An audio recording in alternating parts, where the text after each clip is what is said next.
ओम शांति। परमात्मा की याद और खान पान अर्थात अन्न। मानव जीवन दो बातों से अस्तित्व में आया है, एक है ज्ञान में और दूसरी है अन्न में। दोनों के विषय में बाबा ने ज्ञान भी दिया है और उनकी सफलता के लिए श्रीमत भी दी है। खान पान के विधि विधान के विषय में भी बाबा ने कहा है कि ब्राह्मण किसी शूद्र के हाथ का बनाया हुआ खा नहीं सकते, और यदि खाते हैं तो उसका असर मन बुद्धि पर अवश्य होता है और उनको परमात्मा की यथार्थ याद रह नहीं सकती।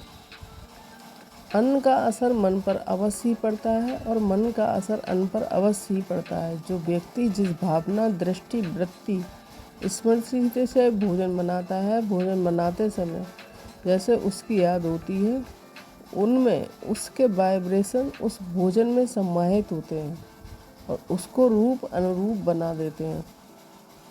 जैसे स्मृति होती है वैसा संकल्प होता है और वैसे ही प्रकंपन दृष्टि, वृत्ति और त्वचा से प्रभावित होते हैं और भोजन को प्रभावित करते हैं। इस सत्य को जानते हुए बाबा ने अन्न की बहुत परहेज बताई। जिस व्यक्ति का दिया हुआ अन्न हम खाते हैं उसका प्रभाव भी हमारी याद पर पड़ता है। इसलिए बाबा ने कहा है कि किसी पतित का दिया हुआ अन्न नहीं खाओ। ओम शांति।